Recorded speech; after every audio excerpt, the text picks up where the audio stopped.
Japan, 2011 earthquake and tsunami. The power behind the punch. Japan's experienced around 20 earthquakes in the last 15 years alone. This was by far the largest earthquake to hit Japan in recorded history and the fourth largest ever in the world. The earthquake triggered powerful tsunami waves that reached heights of up to 133 feet and traveled up to 6 miles inland. The earthquake moved Honshu, which is the main island of Japan, 8 feet east. The earth also shifted on its axis by almost 10 inches.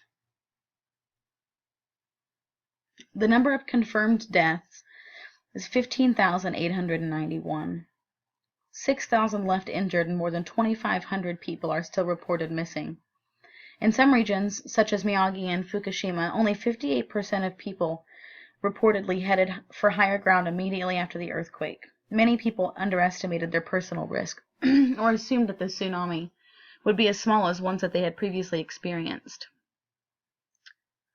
Over 1 million buildings were damaged. Of the victims that remained, there were 4.5 left without electricity and 1.5 without water.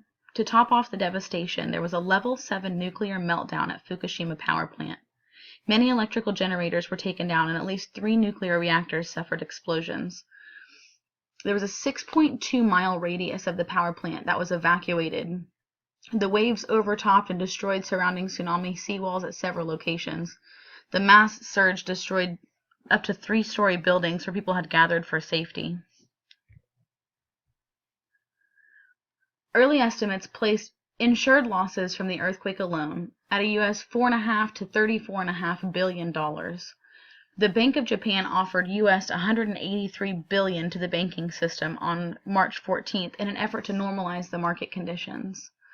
The World Bank's estimated economic loss was a U.S. $235 billion, making it the costliest natural disaster in world history. The response. According to Japan's foreign ministry, 116 countries and 28 international organizations had offered assistance to Japan. Throughout the disaster zone, the tens of thousands of survivors living in temporary housing are impatient to get resettled, a process that could take up to a decade.